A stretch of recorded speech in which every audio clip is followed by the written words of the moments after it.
Y de pronto, los hombres hablaron, y ya no se entendieron.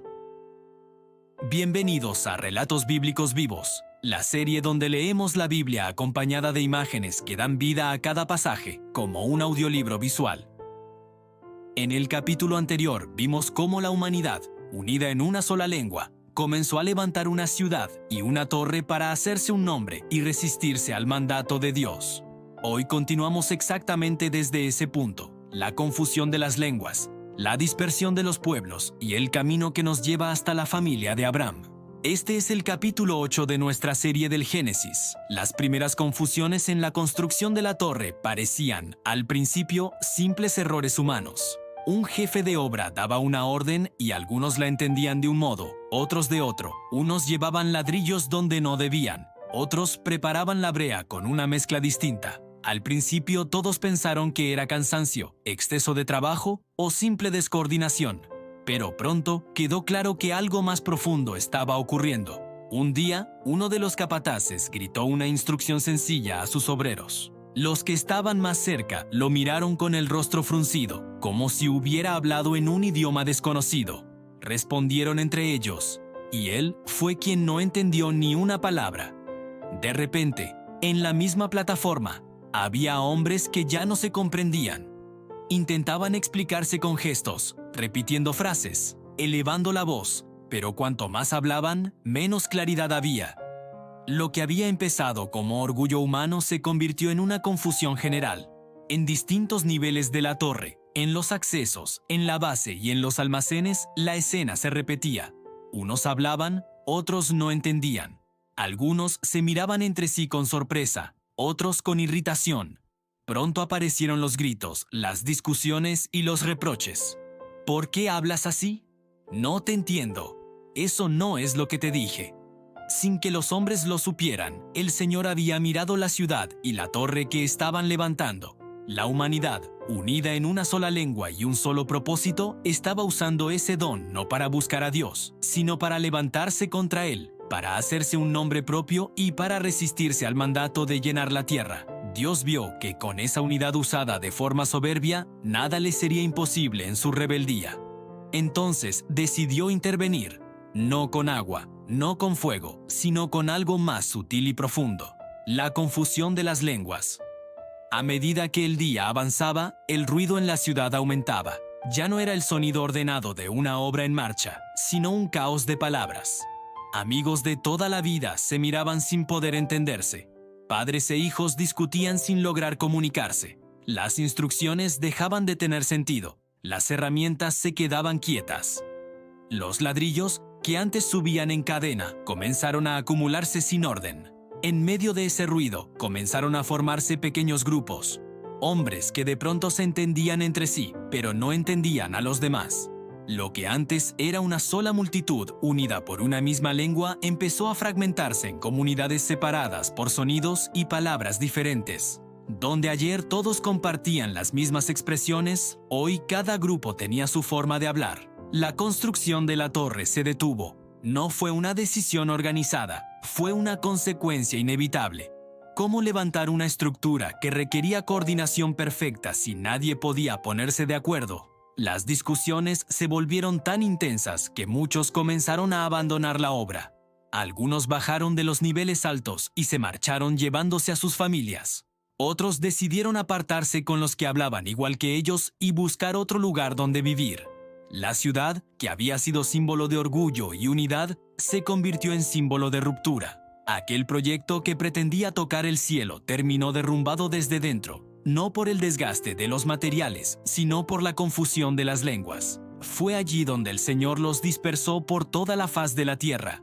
La ciudad y su torre quedaron como un recuerdo de lo que ocurre cuando el hombre, en vez de obedecer, decide levantarse contra la voluntad de Dios. A ese lugar se le dio el nombre de Babel, porque allí el Señor confundió el lenguaje de toda la tierra. Babel quedó como una advertencia silenciosa. La soberbia humana tiene límites, y Dios sigue teniendo la última palabra sobre la historia. Con el tiempo, los grupos que habían surgido a partir de aquella confusión se fueron alejando más y más. Algunos se desplazaron hacia montañas lejanas, otros hacia amplias llanuras, otros siguieron el cauce de ríos que les ofrecían agua y alimento. Así se fue cumpliendo, aunque no lo quisieran, el propósito original de Dios, que el hombre llenara la tierra. Las antiguas historias del diluvio, del arca, del arco iris y de la torre de Babel se transmitían de padres a hijos. En cada lugar, las familias contaban a los más jóvenes cómo había sido el principio, qué había hecho Dios y cómo la humanidad había sido protegida, corregida y dirigida. En medio de todos esos pueblos, una línea en particular iba a tomar una importancia especial. La descendencia de Sem o Sem, uno de los hijos de Noé, había sido bendecido por su respeto hacia su padre. De su linaje nacerían generaciones que con el tiempo se convertirían en el origen de un pueblo llamado a tener una relación especial con Dios. La Biblia menciona nombres que, a primera vista, parecen solo una lista, pero detrás de ellos hay años, familias, historias, decisiones y caminos. De Sem nació una descendencia que avanzó a través de los siglos. Entre sus descendientes encontramos a Arfaxad, luego a Sela, después a Eber. En los días de Eber, la tierra fue dividida y uno de sus hijos recibió un nombre que recordaba esa división: Peleg. Cada nombre representaba una generación que vivió, trabajó, levantó hogares y vio crecer a sus hijos bajo el mismo cielo que una vez había sido cubierto por las aguas del diluvio. La historia continuó. De Peleg vino Reu, de Reu, Serug, de Serug, Nahor, y de Nahor, Taré. Taré sería una figura clave porque de él nacerían 3 hijos: Abram, Nacor y Harán. Harán tuvo a un hijo llamado Lot. La familia vivía en Ur de los Caldeos, una ciudad importante de su época, llena de actividad, comercio y también de idolatría. Allí, entre templos y costumbres ajenas al verdadero Dios, creció Abram.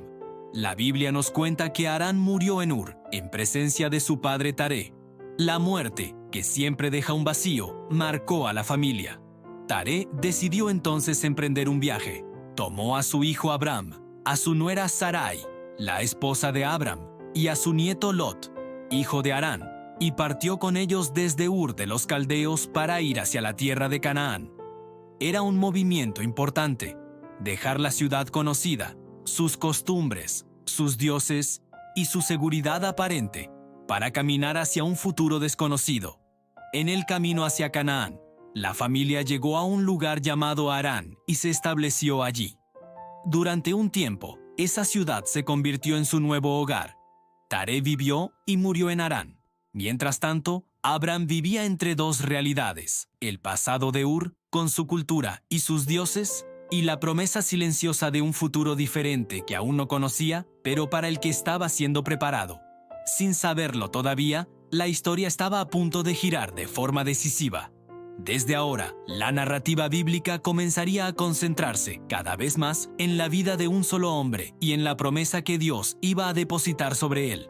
A través de Abram, Dios trazaría un plan que tendría impacto no solo en su familia, sino en todos los pueblos de la tierra. Hasta aquí, la historia nos ha llevado desde el diluvio, pasando por la soberbia de Babel y la dispersión de las naciones, hasta el linaje de Sem y la familia de Taré.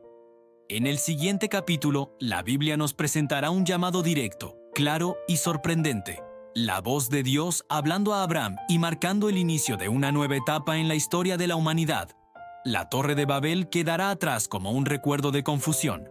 Ur y Harán quedarán atrás como escenarios de un pasado que se cierra. Delante se abre un camino de promesa. Y en el centro de ese camino, un nombre que pronto se hará conocido: Abram. Así termina este capítulo de nuestra lectura del Génesis, donde pasamos de la Torre de Babel a los primeros pasos de la historia de Abram. Si quieres seguir este recorrido por la Biblia de principio a fin, te invito a suscribirte al canal, activar la campanita y dejar tu comentario para apoyar este proyecto. Te deseo una muy buena tarde. Nos vemos en el siguiente capítulo de Relatos Bíblicos Vivos.